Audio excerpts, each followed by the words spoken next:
In this video, we are going to test how does cursor perform after we added some Devon-like functionalities into cursor. If you don't know about Devon, Devon is world's first AI software engineer that cost $500 per month. So in this last video, I showed you that how you can make cursor to perform like Devon. You can watch this video on my YouTube channel for further details, but if you don't want to watch that, you can simply just carry on watching this video because I'll give you same guide that how you can turn cursor to act like Devon. So to test cursor's functionalities, that how good it is, we are actually going to create a CRM. I have created this detailed features document using ChatGPT for CRM, and we'll see that how much cursor will manage to create out of these functionalities. Before we start, please don't forget to subscribe to this YouTube channel and please click on that like button as well. Alright, so I have set up an empty next.js project in cursor, and to make cursor perform like Devon, all we need to do, we need to just update our .cursor rules file. You can find this .cursor rules file from this GitHub repository. I have provided the link in description. Just go to that link. Once you open that, this is how it will open. Just open the .cursor rules file, and then from here, just copy the content of this entire file from here. Copy that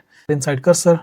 Save your project, and that's it. That's what you needed to do. And now what cursor will do, every time you give it a task, it will actually go through its lesson section because it has a lesson section inside it, and then it has a scratchpad section inside this .cursor rules file.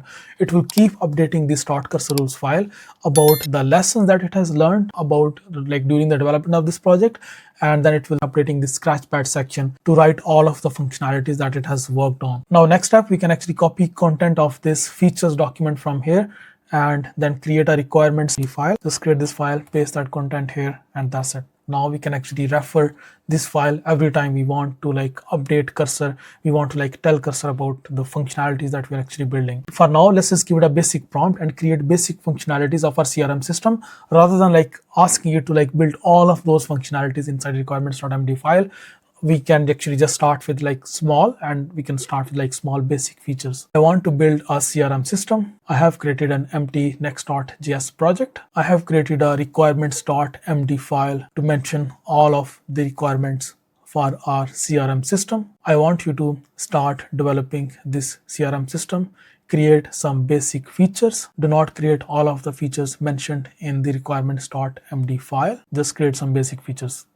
Also go through .cursor rules file. Alright, I'll just fix some of the typos here. Alright, just press submit. And now what it will do, it will actually, so this is how actually Devon works. So Devon actually, whenever you give it a prompt or whenever like you ask it to like do something, it will actually plan that ahead. So now, right now it is actually doing this planning. It is actually updating this .cursor rules file. It is actually going to update what it is going to create. So now it has like updated .cursor rules file.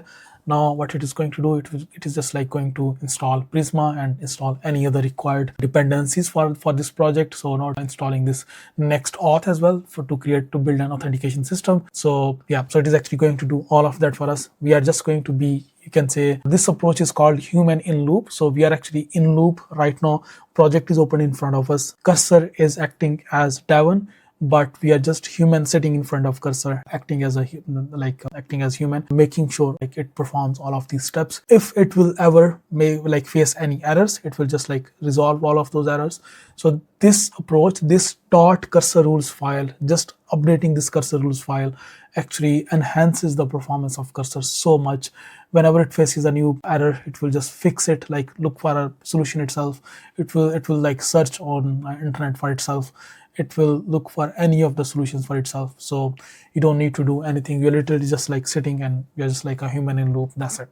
So this is some like, it changes the way cursor actually performs. It changes it completely. And now you can actually build like more complex softwares. But the right approach is, so you need to like tell it what your requirements are, but you need to like start with step by step, like with small features.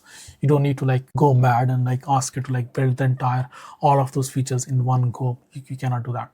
So yeah. This is what it is. So now right now it is actually creating, it has like created all of these different code files. It has created a .env file. Now it is creating some the login pages as well. So it is like creating all of that. Now it is creating a basic layout with a navigation bar. So this is actually the best way to get maximum out of your cursor subscription, because that $20 cursor can actually perform like $500 Devon, because in Devon, as a software engineer, you want Devon to act like this, because Devon right now it doesn't act like this. You have a different interface. You can install that. I mean, you don't have too much command over your code base, so Devon actually like makes some changing itself, and then you don't know like which code files it changed, so it becomes a bit difficult. This way I think it's a better approach, that you have your project open in front of you, and now you're actually cursor is making like acting just like Devon, and then making all of the changes inside your project, but you're still in control, you are still in authority, you still have like this project open in front of you. You can still manually review your code and go through each and everything. All right, so now it is actually going to generate this schema for the Prisma. So now it is creating a basic home page. This is just amazing. So just one prompt and it is like performing like this. Now it is going to update that scratchpad inside a .cursor rules file to tell us that what it has built so far. That's amazing. So this is the scratchpad section, and now it has like shortlisted all of the features that it has built. Look at this. Initial features to implement basic project setup, next project and user management, contact management, dashboard, contact management. Next steps are actually to create the full features of contact management. So this way it's more like that cursor is more aware like what it is building. So now it has guided us that to use this, we need to like run this command. We need to provide these next auth secret key and next auth URL. Let me just copy this and run this command inside my project. All right, so this is a basic version of CRM that it has built. There is an option to create an account. Let me just go back and ask it to create an accounts section as well. Please create a sign up button as well, where user can actually sign up. Also fix any issues in code. There were some issues actually. I'll just go back, refresh it. All those issues are resolved. Okay, fine. Press enter. But yeah, I mean, with just one prompt, it like created all of these different sections, and like created an authentication system, created a dashboard, created a home page, all of that. And then after that, now the good thing is it now understands what it has done. It has written that what it has done. It will help us to it will help cursor to plan whenever actually we are going to like do anything later on. So now it is just like creating some like API routes to handle user registrations. It is going to update the sign-in page to show a success message whenever redirected from registration. All right, so just like that, it has fixed all of the errors. Our create account screen is here. I will just create a basic account as click on sign up, and now it has created an account, I think, hopefully. Let me just click on sign in, and that's it. We have signed in into our project, and now we can actually enhance our dashboard and enhance the design and rest of it. Now let's just come back to cursor and ask it to enhance the design. Overall design of the landing page should also be, yeah, let's not give it any specific guidelines.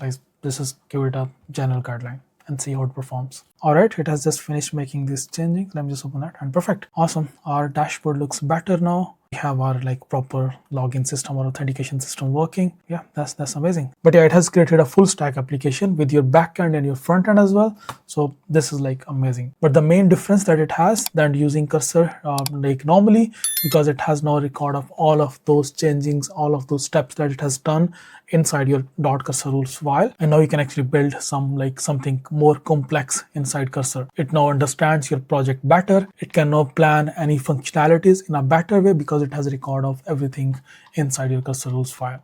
So yeah, if you're using cursor, I recommend you using this way, because this way it will perform much better. It will be more optimized. It will plan better. It will make less errors, less bugs, and it should work just like Devon. If you have any more ideas about using cursor like Devon, just leave a comment in the comment section. I see you next video. Bye bye.